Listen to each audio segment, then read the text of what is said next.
And this passage is the end of Jesus's public ministry in John. So this he's kind of bringing it to a close.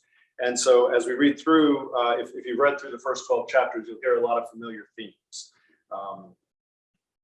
So I'll read through it. This is from the NASB. And it begins, "Now my soul has become troubled. And what shall I say? Father, save me from this hour? But for this purpose I came to this hour. Father, glorify your name." Then a voice came out of heaven, "I have both glorified it and will glorify it again." So the crowd of people who stood by and heard it were saying that it had thundered. Others were saying, "An angel has spoken to him." Jesus answered and said, "This voice has not come for my sake, but for your sakes. Now judgment is upon this world. Now the ruler of this world will be cast out. Excuse me. And I, if I am lifted up from the earth, will draw all men to myself." But he was saying this to indicate the kind of death by which he was to die.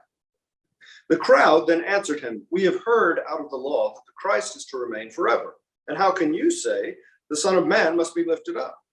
Who is this Son of Man?"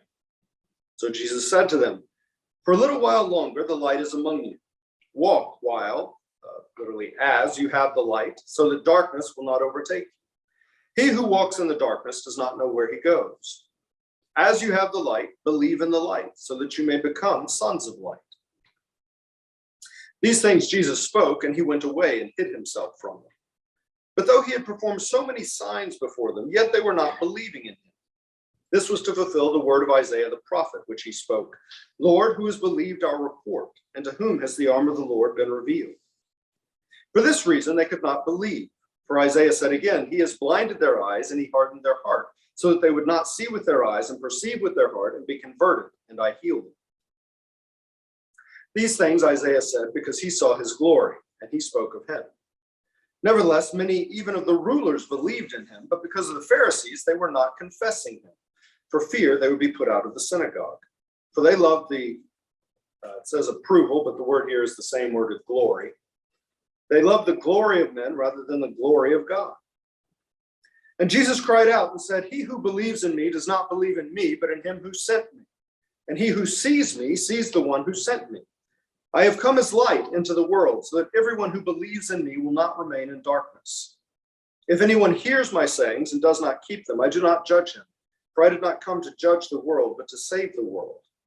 He who rejects me and does not receive my sayings has one who judges him.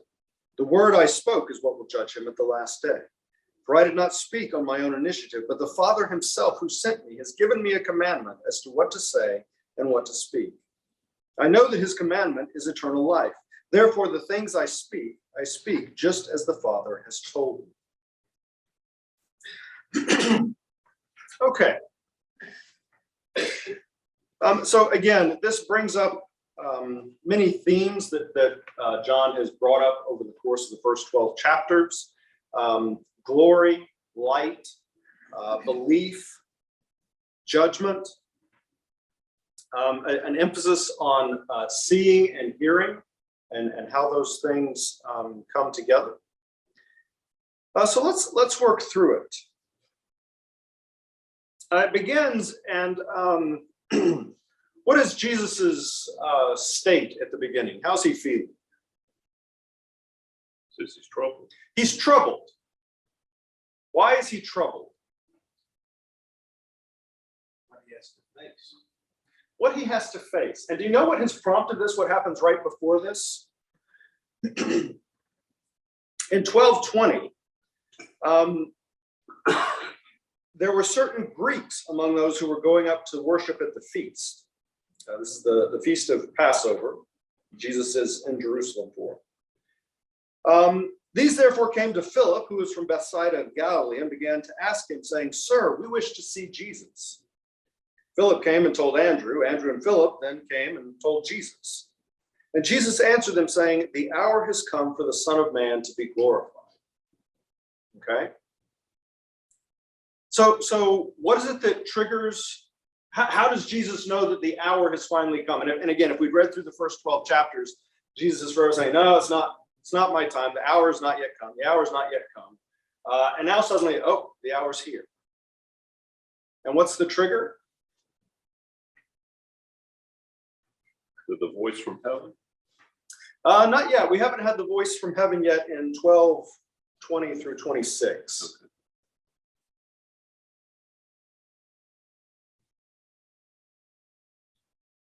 Greeks come up and start asking to see Jesus. There's probably Gentiles. That's the trigger that the time has come. And it's the hour for what? The hour has come for the Son of Man to be glorified. Right? So Jesus knows he has a worldwide mission. It's not just the Jews. Right? But he's been with the Jews the first 12 chapters. And then suddenly, Greeks start coming up, Gentiles, and saying, hey, we want to see this Jesus guy. Okay? And that signals you, okay, it's time. Right? Time for him to be glorified. Now, how would you feel if it was time, God had given you promises that you were going to do all these great things, and you realize the time has finally come and it's time to be glorified?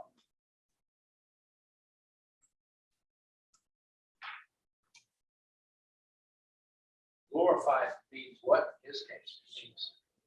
He's going to be lifted up. The lifted up is not the connotation to lift it up is somebody that puts you on the cross. Right. So he says, if I be lifted up, and this is coming right after this, in verse 32, if I am lifted up from the earth, I will draw all men to myself. Now, what does it mean to be lifted up? I thought in those days that lifted up, sometimes they referred to that means you're going to be crucified. Well, John goes on and says he said this to indicate what kind of death he was to die. Right. So here it's pretty clearly meaning, you're going to be lifted up on the cross. But it has other uses. I mean, when we think of lifting someone up, what do you think of? Elevating. Yeah, elevating them, exaltation. And John likes to do this where he kind of juxtaposes different events and plays with them as if they're the same. He does this with situations too. We're going to see a little bit later where the leaders won't confess because they're afraid the Pharisees are going to put them out in synagogues. Right? That's not something that happened in Jesus' day. That's something that happened in John's day when he's writing this. And so he's kind of juxtaposing his day and Jesus' day and pulling them together as if you're playing two different movies, but you're showing them on the same screen, kind of thing. So he likes to draw these juxtapositions and do word plays. And so Jesus says, if he is lifted up, and John tells us what he means by that is being lifted up on the cross. But it also means being lifted up and exalted, right? Both being exalted to heaven and being lifted up through, our praise and all of that.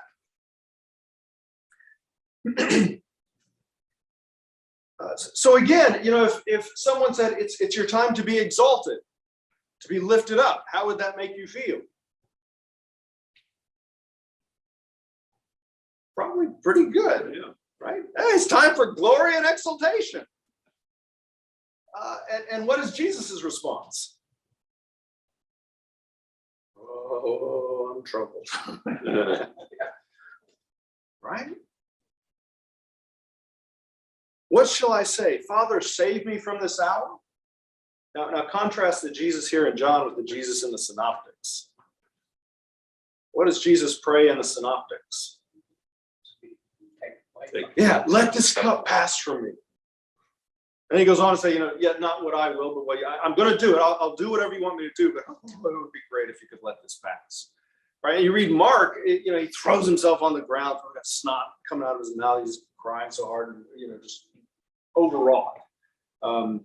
Luke, he's a little more controlled. He kind of kneels, he prays one time, gets it, all right, let's go.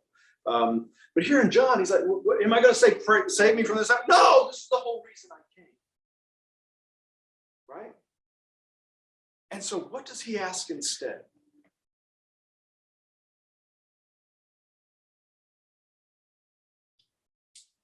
I'm in an hour of trouble and difficulty. Am I going to ask God to save me from this? Absolutely not. What am I going to pray instead?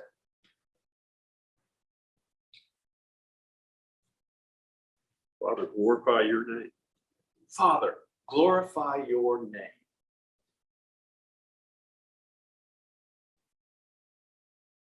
Now think about that for a minute. How does that change? How would that change the way you approach troubled times when you're in bad situations? If instead of saying, God, save me from this hour, you said, God, glorify your name. Switches the focus. Yes. It completely switches the focus. Right? And what does it do to your attitude?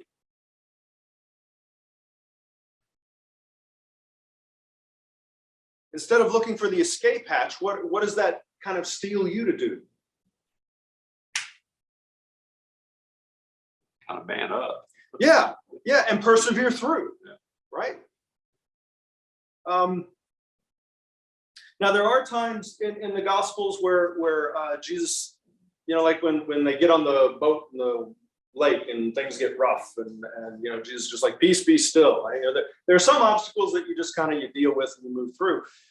He knows this is the one he has come for. This is not one you can kind of step aside for or kind of tunnel under, or this one you got to go through. Okay, this is why he came. And so he prays, Father, glorify your name. Right? And then a voice comes out of heaven. And what does this voice say?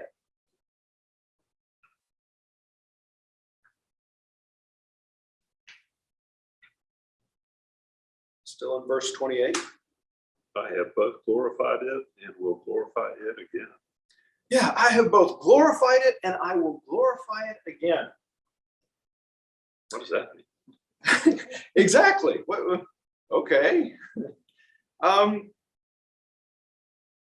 now there are a couple interesting things about this voice. First of all, the crowd is around there, and what do they think it is?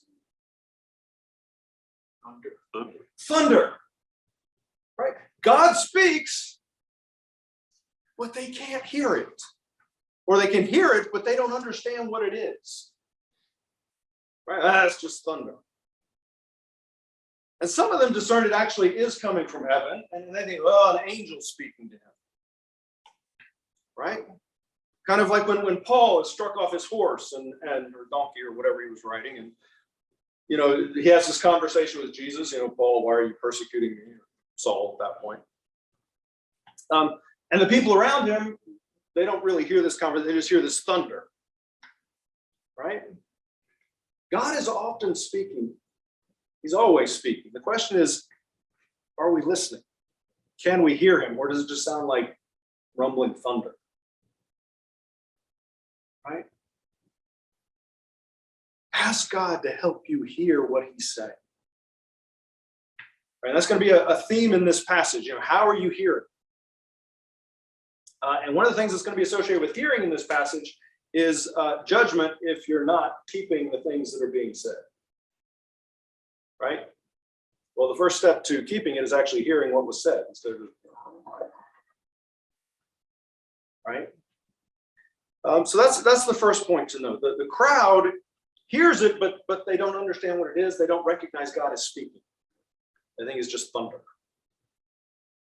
Okay? And then curiously, what does Jesus say about this voice? In verse 30. It's come for your sake. Yeah.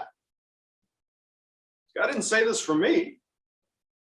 He said it for you, which is kind of curious since they didn't really understand what it was in the first place. Right?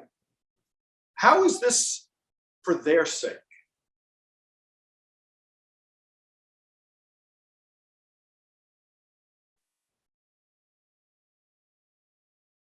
What is the meaning behind what this voice says? I have both glorified it and will glorify it again.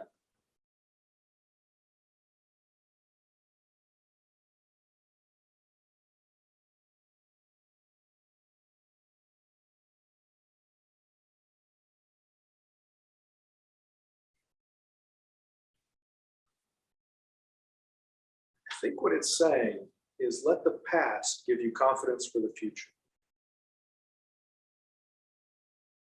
Right? God has done this before, and so you can trust that he's going to do it again. Right? Now, Jesus says this is for you, not for me. What is that all about? Where else does glory come up in this passage? If you've got the colored sheet in front of you, it's the things in purple. So where do you see purple come up again?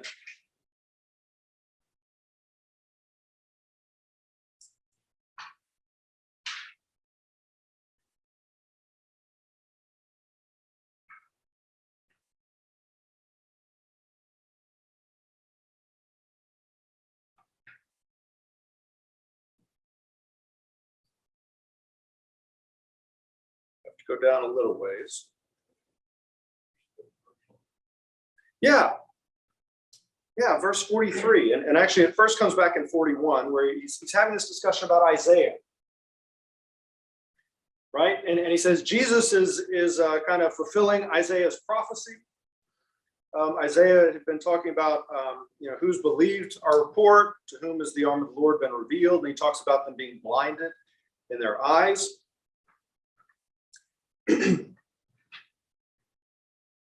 Verse 41, these things Isaiah said, why? Because he saw his glory and he spoke of him. Right? So what does Isaiah do? And this verse that he's just quoted is from Isaiah 6:9 to 10. And that's where Isaiah is caught up into the throne room, chapter 6. Right? And it's a time of royal transition. One king has died, the other's kind of coming into power. And Isaiah has this vision of the Lord seated on his throne. Right? The seraphim around crying out what? Holy, holy, holy. And what's Isaiah's response to this? Do you remember? I'm a person of unclean lips. Yeah. He suddenly realized, oh my goodness, I have no idea what I've been talking about. Right? This is the prophet, the mouthpiece of God, who's been telling the people all about God, and suddenly he's drawn up into God's presence and he's undone. Right? He's like, oh, I have unclean, I have not done justice to this at all. And so it says, Isaiah saw his glory, and what does he do? Spoke about it. He speaks about it. Right? He goes forth and he talks about what he saw, which was the glory. But what's the problem? No one believes. Right? Who has believed our report? To whom has the arm of the Lord been revealed? All right. Now notice the parallel in verse 42. What's happening in verse 42?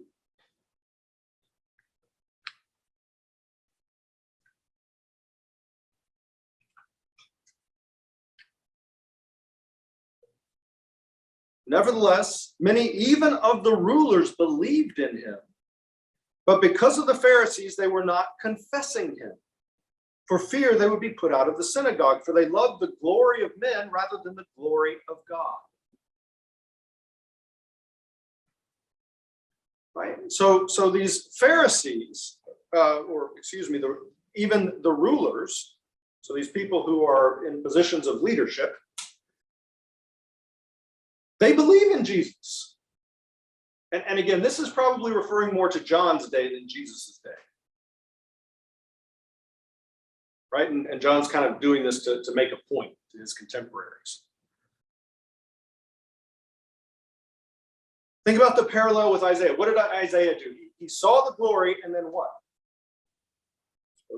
Spoke about it, even though people didn't believe him and thought he was crazy and didn't really appreciate his doing so. Now you're in a situation where leadership, several of them believe in Jesus, which means they've seen his glory. But what do?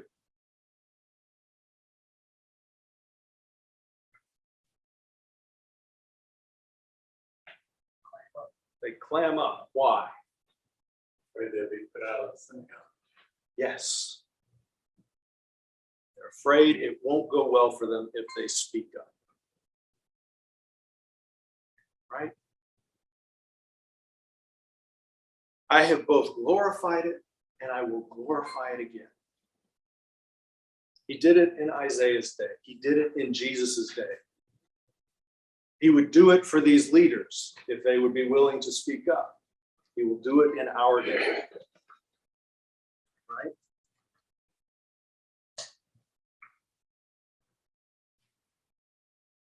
The thing about God's glory, though, it's hard for earthly eyes to perceive it. I dare say most of us who saw somebody hung up on a cross, for religious crimes, beaten, naked, stripped and humiliated, wouldn't think, now there's some glory for you.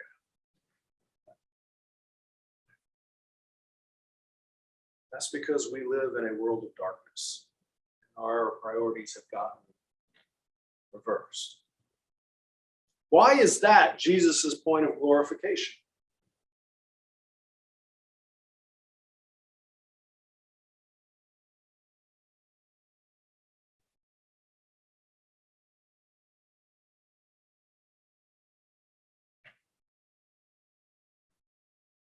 Because that's the point at which he demonstrates how much he loves all of us.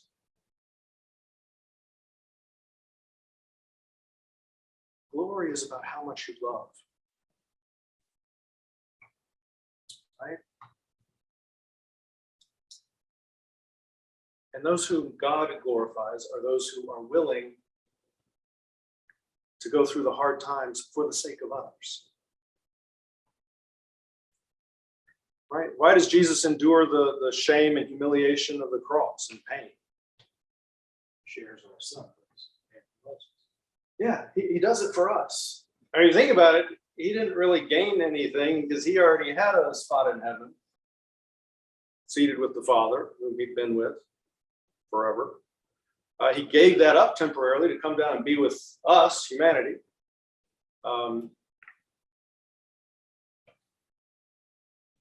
Out of love, so he could bring us up there as well. Right? Same thing with these leaders in John's day. If they would be willing to speak out, this is their moment for glorification. But God's glory looks very different here on earth. Right? What does it mean to be glorified with God's glory? It means to be considered worthy of suffering humiliation and shame and pain.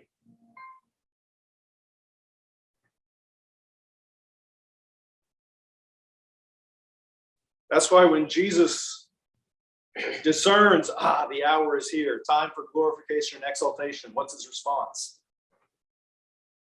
It's trouble. Yeah. Great. Because that's when the trouble really starts. Right? And the task is to persevere through that, not for his own sake so much, as for the sake of all those who will be able to see the light that is being lifted up. Right? If you notice, one of the words that comes up repeatedly this is believe. Right? And what does he call us to believe in? You don't really believe in me, but in God. Okay, yeah, he says if you see me, you're actually seeing him. If you put your belief in me, you're not actually believing in me, you're believing in the one behind me. What else does he tell them to believe in? Look at verse 36. Believe in the light. Believe in the light. Why do you have to believe in the light?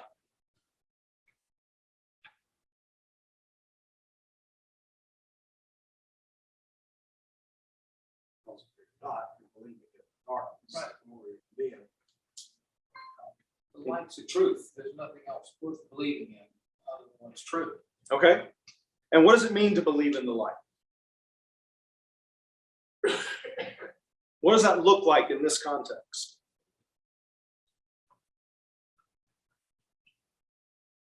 In this case, believing Christ is who he said he is.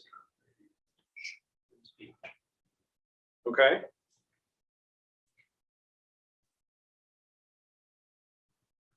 In what kind of situation?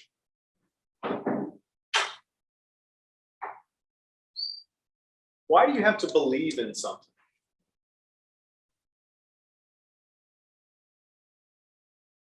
Do you have to believe that this is hard?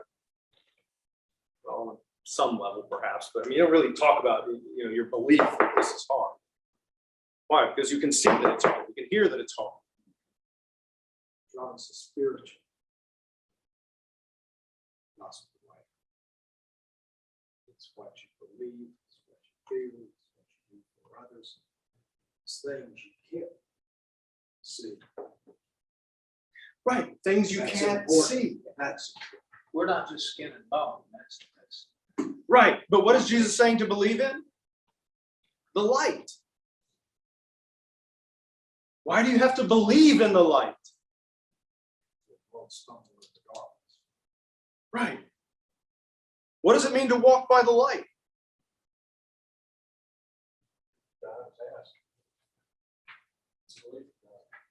Okay. Even when it leads where?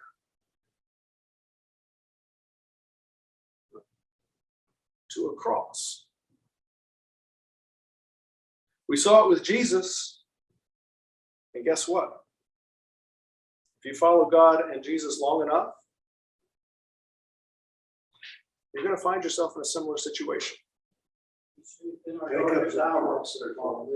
What was that, Dan? In our darkest hour. Yeah. That is. Yeah. To trust that even though you're being kicked out of the synagogue, God is going to glorify that and use that to spread his light even farther. Right? As I say, those who walk in darkness don't know where they're going. They don't understand. To believe in the light means to trust that God's got your back. Even though all those around you are thinking, what a worthless, forget that person, forget that guy. He doesn't know what he's talking about. We don't need him anymore. Let's get rid of him.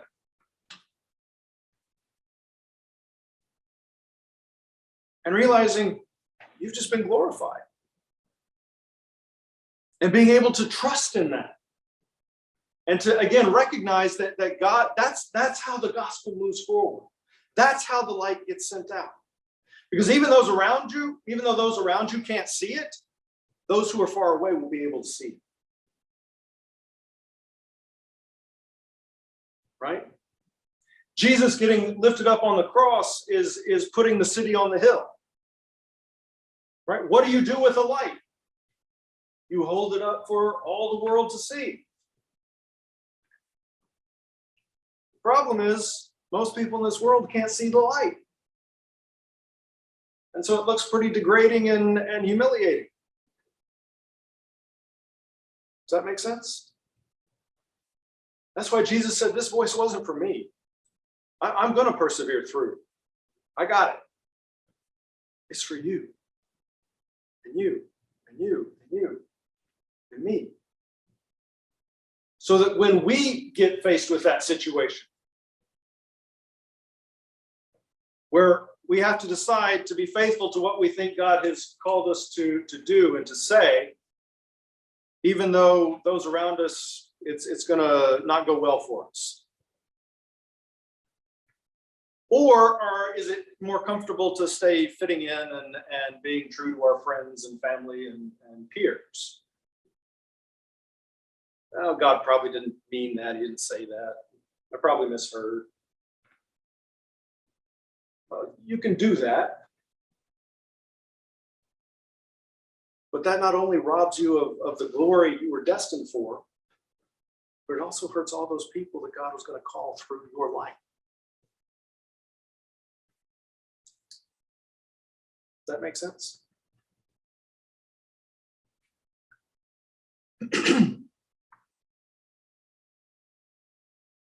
preparing us for the valley Yes, when we walk through the valley. exactly. Exactly.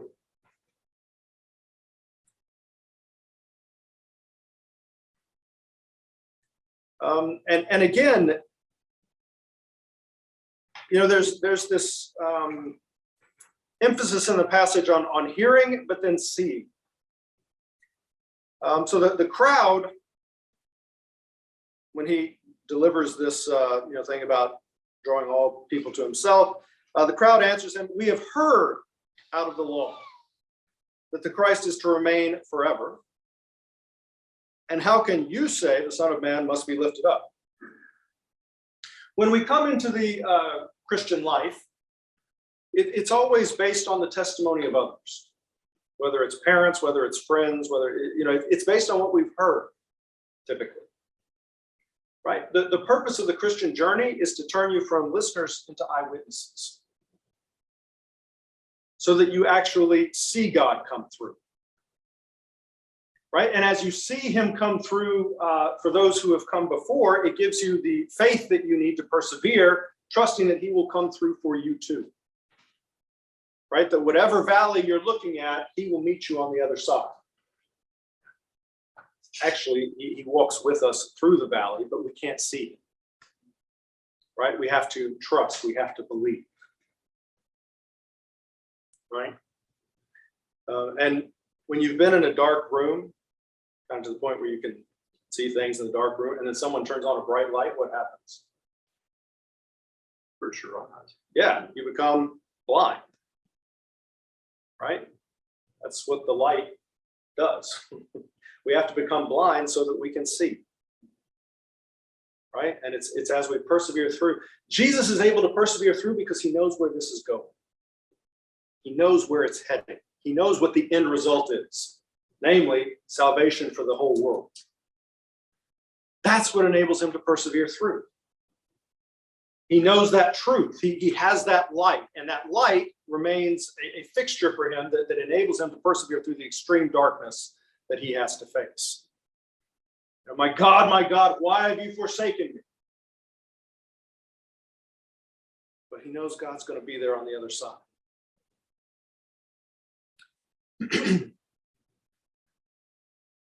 Right? It says these things.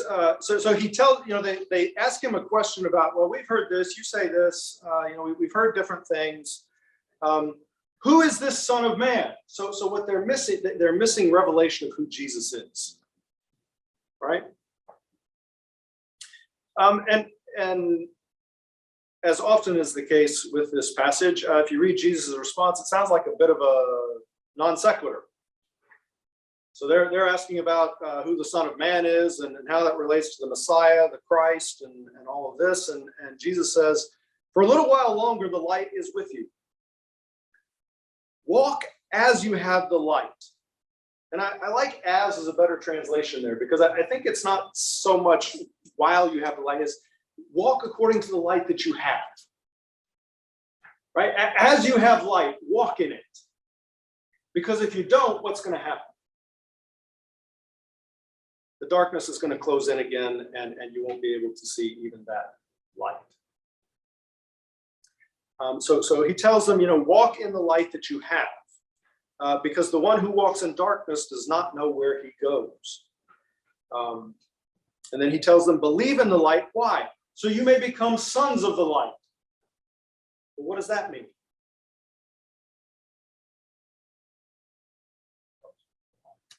Exactly. Just as Jesus, was mirroring the Father's light so we could see it, we become mirrors for the next generation so that they can see the Father's light through us. Well, we do that by becoming like Jesus.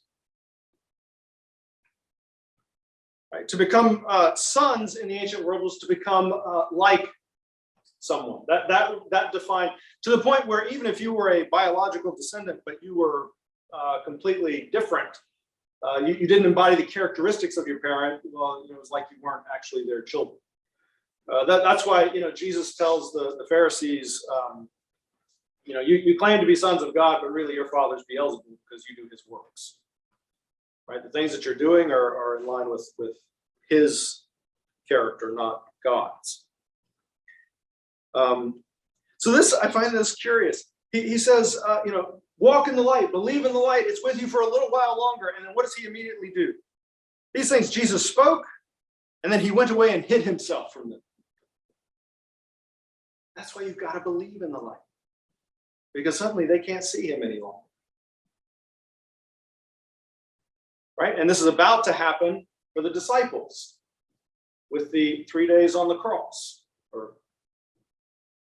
time on the cross followed by time in the grave. But that is itself just a prefiguring of an even larger absence. And again, this is where John kind of juxtaposes things. So the crucifixion, lifting up, followed by time in the grave, followed by resurrection, is juxtaposed or paralleled with exaltation, lifting up, his ascent into heaven, followed by a space where he's not physically present here on earth, that we are still in the midst of, which will be followed up by return, parousia, his coming back. And again, if you continue to read on in John, you'll see the way he parallels these two things, kind of overlaps them again, kind of playing both on the same screen. So when Jesus talks about going away, he talks about going away to his Father's house, and because there are many rooms, and it's very much kind of a exaltation kind of going away, not a going away to the cross, even though that's the lifting up that he's going to most immediately. Now it says, even though he had performed so many signs before them, yet they were not believing in him. What is a sign? Miracle. It is a miracle, but it's more than a miracle. And John talks a lot about signs. I remember the first sign back in John 2 is the turning of water into wine. It demonstrates something. Yes, and it communicates something, right? It communicates some kind of heavenly truth. Why is this possible? Why can we have signs? Well, what happens? The word, the communication of God becomes flesh, right? The word becomes flesh, and that enables earthly things to express spiritual truths and to communicate them. This is what Jesus does preeminently, right? He takes on flesh so he can communicate truth about the Father and who he is and who we are destined to be. So he's performed many signs for them, but they still don't believe in him. And then we have the quotes from Isaiah. And then we get down to these leaders who do believe. So they're in a different situation. I mean, there's one group that has seen it and doesn't believe. This group, though, has seen it and they do believe. But what do they do about it? They keep quiet. Because it won't go well for them if they speak up, and they know that. Right? It's like going into a group of Democrats and talking about Donald Trump. It's not going to go well for you. Right?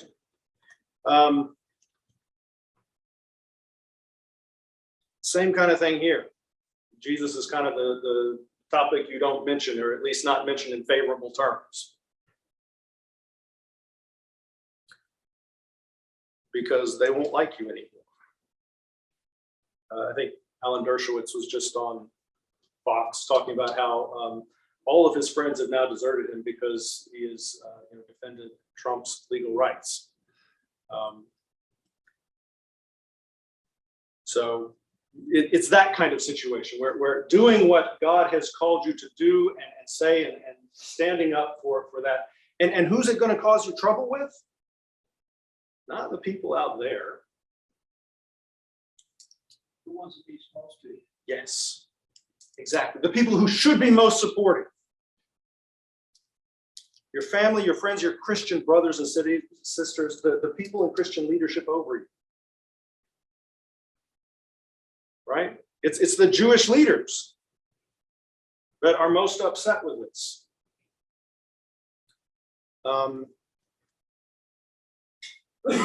And so what Jesus is calling for them to do is to follow his example. Right? He is setting an example for them. That shows the moment that the world thinks is your greatest defeat, in God's eyes, could very well be your moment of glorification and exaltation. Right? It just may take heaven's eyes and a little time to see how that works out. Does that make sense? Questions, comments, thoughts?